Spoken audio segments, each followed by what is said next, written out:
Hi morning. Today ജനുവരി 26 അന്താരാഷ്ട്ര ലഹരി വിരുദ്ധ ദിനം. അപ്പോൾ ഇന്ന് സ്കൂൾ അസംബ്ലി ഉണ്ട്. ലഹരി ഉപയോഗിക്കാതിരിക്കുക. നിങ്ങൾക്ക് മാത്രമല്ല, നിങ്ങളുടെ ഫാമിലി അത് ഭയങ്കരമായിട്ട് എഫക്റ്റ് ചെയ്യും. ലഹരി മദ്യം ഉപയോഗിക്കുന്ന ആളാണെങ്കിൽ അവരൊരിക്കലും നന്നാവാനുള്ളൊരു ചാൻസ് ഇല്ല.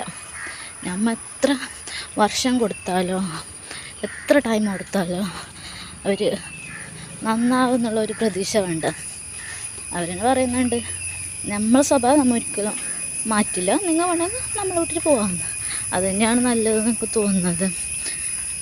ബിക്കോസ് നമ്മൾ കടിച്ചു തൂങ്ങി നിൽക്കും, ഇന്നല്ല നാളെ നന്നാവുന്നു. അങ്ങനെ വർഷങ്ങൾ കഴിഞ്ഞു പോകുന്നതല്ലാണ്ട് അവർക്കൊരു മാറ്റം വരില്ല. അവരുടെ സ്വഭാവമോ അവരുടെ ശീലങ്ങളോ ഒരിക്കലും മദ്യപിക്കുന്ന ആൾ നിർത്തുന്നില്ല.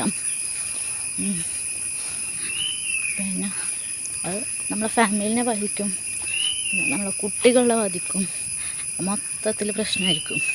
അപ്പോൾ മദ്യപിക്കുന്നവരാണെങ്കിൽ, ലഹരി ഉപയോഗിക്കുന്നവരാണെങ്കിൽ മാക്സിമം കല്യാണം കഴിക്കാണ്ടിരിക്കുക. അല്ലെങ്കിൽ ഫസ്റ്റേ പറയാം ഞാൻ മദ്യപിക്കാറുണ്ട് എന്ന് വെച്ചാൽ അണ്ടർസ്റ്റാൻഡ് ഇങ്ങനെ പോവാം. മദ്യപിക്കുന്ന ഫസ്റ്റേ പറയാം, ലഹരി ഉപയോഗിക്കുന്ന പറയാം. അല്ലാണ്ട് ഒരാൾ ചതിക്കുന്നത് ഒരിക്കലും ശരിയല്ല.